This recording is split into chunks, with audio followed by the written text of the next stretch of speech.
I'm disappointed to be here today, once again shooting a video to update our members on the legal challenges that continue to be brought against ARNBC by the union.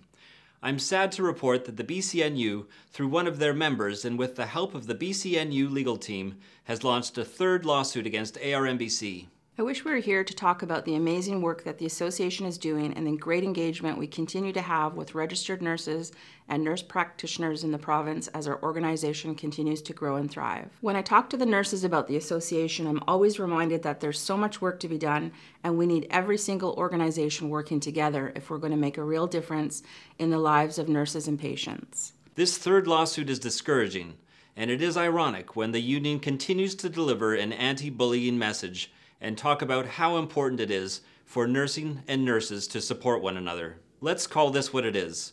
This is organizational bullying, the likes of which most organizations will never have to face, and while the union has used lots of excuses about why they continue to do this, it doesn't make sense to most nurses. It doesn't make sense to us when what we're trying to do is the very best thing for all nurses in the province, whether they're union members or not.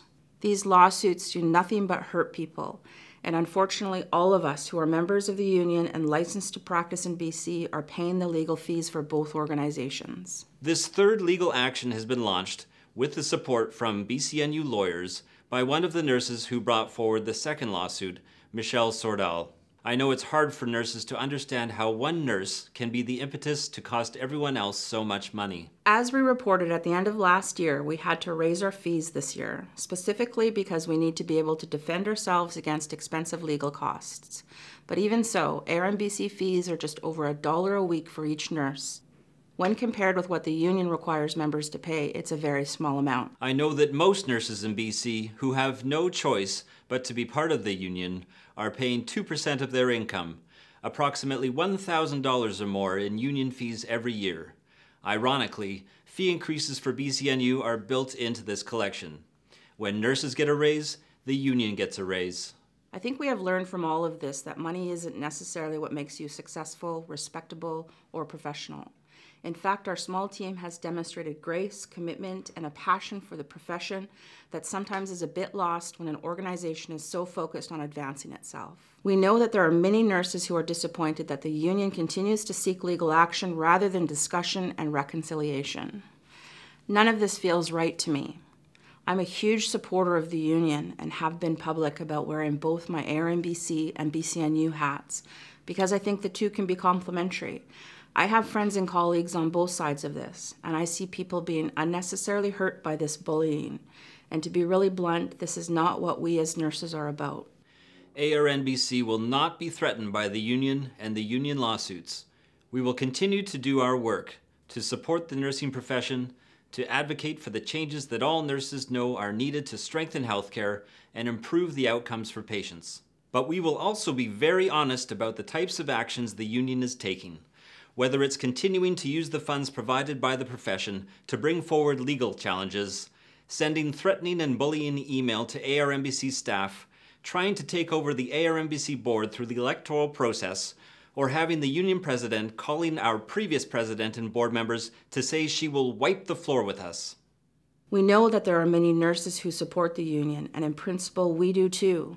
I know that the union does important and good work around improving the workplace, educating RNs, informing the public, and supporting policy developments. There's nothing I'd love more than to have a chance to work closely and in partnership with the union. We would welcome that. As the soon-to-be ARNBC president, I would actually love that. As a Kwakwaka'wakw woman, I look at this through my Indigenous lens, hearing my elders say that whatever the issues are, we all have a role, a responsibility. The most important lessons I've learned with our traditional protocols is that no matter how difficult the issues are, the only way to find resolve is to come together, to gather, and talk it out. Nobody leaves until there's a resolution. ARNBC has always been open to having meaningful conversations with the union about how we can work together and the things we can agree on that would end these lawsuits. Last summer we had a conversation with the union that made us hopeful. Unfortunately, BCNU was just not willing to move that discussion forward.